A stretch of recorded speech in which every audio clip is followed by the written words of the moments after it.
सियावर रामचंद्र की जय. आपल्या नव्या रथावर स्वार होऊन आलेला रावण आणि इंद्राने पाठविलेल्या दिव्य रथावर स्वार झालेले रामचंद्र. आता युद्ध तुल्यबळ आहे. आता रामचंद्र खाली नाहीत की रावण काही अधिक शक्ती घेऊन नाही. रावणाने यावेळी आपल्या सर्व शक्ती पणाला लावलेल्या आहेत आणि या युद्धात रावणाने पहिल्यांदा वापरलाय तो नागास्त्र. आपल्या सायकांच्या मधून भयंकर भयंकर सर्प नागास्त्राच्या रूपानं रावणाने रामचंद्रांवर सोडायला सुरुवात केली आहे. अतिविशाल काय सर्प, अजगराचं रूप घेतलेले सर्प वानर सेनेवरती आक्रमण करू लागले. आधीच भयंकर सर्प, त्यातल्या त्यात त्यांचं विस्तारलेलं मुख, त्या विस्तारलेल्या मुखातून लपलप करत बाहेर पडणारी जीभ आणि त्या जिभेच्या त्याच योगा बाहेर पडण्यासोबत बाहेर पडणारं विष त्या आसमंताला विषारी करून टाकताय. वानर भयभीत झालेत, कारण एवढ्या भयंकर सर्पांनी गिळलं तर काय हा प्रश्न वानरांच्या मनामध्ये आहे. वानर भयभीत व्हावे इतके भयंकर सर्प रामचंद्रांनी रावणाने वानर सेनेवरती पाठवले. काही सर्पांनी तर रामचंद्रांच्या रथाभोवती घेराव घातलाय.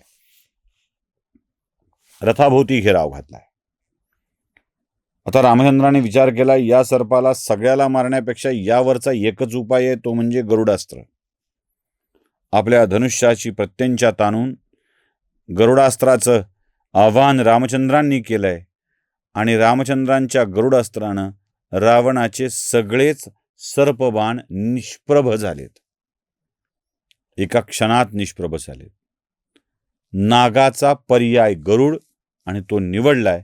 सगळे निष्प्रभ झालेत. त्या सगळ्या नागांना जमिनीवर पडावं लागलंय आणि काहींना गरुड उचलून घेऊन गेलेत. आता रावणाला प्रचंड संताप आलाय. काय, आपलं काम होत नसेल, आपल्या अस्त्राचा वाराचा परिणाम होत नसेल तर ही अशी अहंकारी माणसं चिडतात, रागवतात. तुम्ही बघा, अहंकारी माणसांचं नेहमी असंच होतं.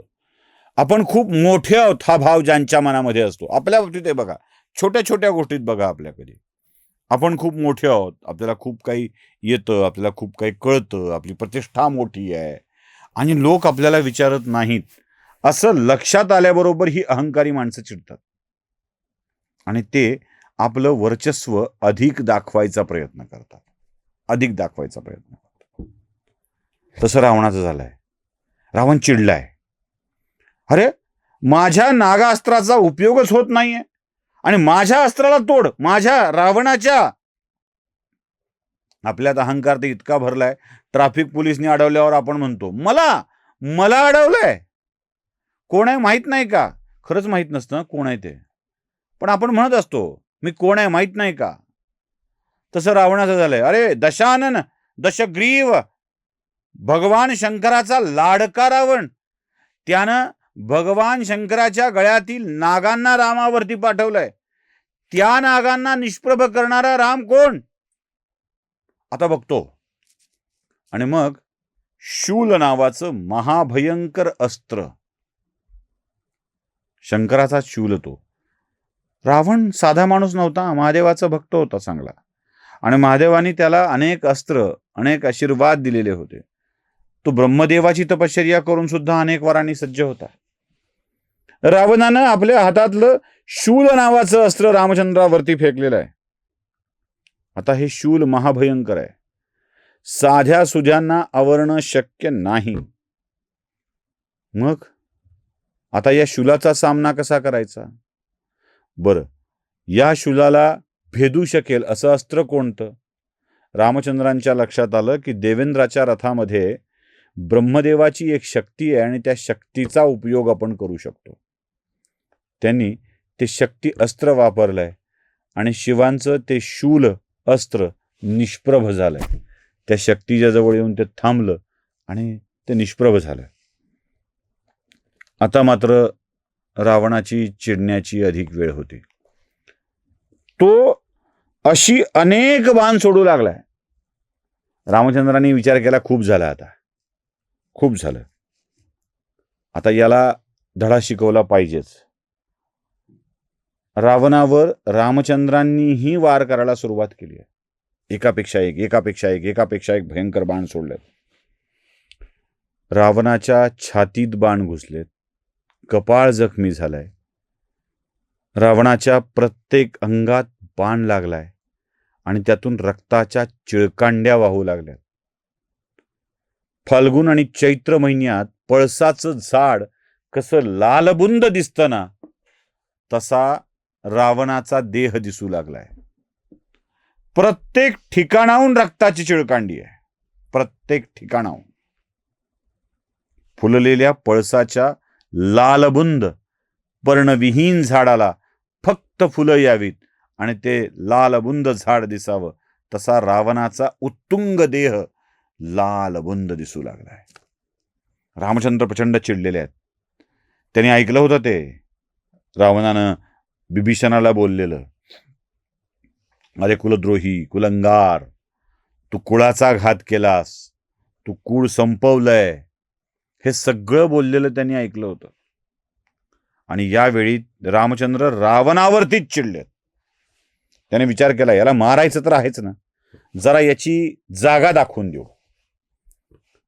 ते म्हणाले, रावणा, अरे दुष्टा, तू बिभीषणाला कुलंगार म्हणाला होतास, कुलद्रोही म्हणाला होतास, बिभीषणाला वाटेल त्या शब्दात तू बोललास, त्याची निर्भत्सना केलीस, त्याचा जीव घेण्याचा प्रयत्न केलास. पण तुला माहित आहे मूर्ख माणसा, खरा कुलद्रोही कोण आहे? अरे खरा कुलद्रोही तर तू आहेस, खरा कुलद्रोही तू आहेस. कसा? विचार कर, तू महर्षी विश्रवाचा पुत्र आहेस, महर्षी पुलत्साचा नातू आहेस. अरे पुलत्स्य आणि विश्रवा यांचं काय पुण्य आहे? त्यांच्या कुळानी जे पुण्य जमा केलंय ते पुण्य तू गमावलंयस. रावणा, तू कुबेराचा भाऊ आहेस, कुबेरानी जे पुण्य जमा केलंय त्याचा तू विध्वंस केलायस. देव, देश, धर्म याच्या ठाई ज्यांनी लीन व्हायला हवं, तिथे तू स्वतःच्या स्वार्थाचा विचार करून आपल्या कुळातल्या पुण्यकर्माचा नाश केलेला आहेस.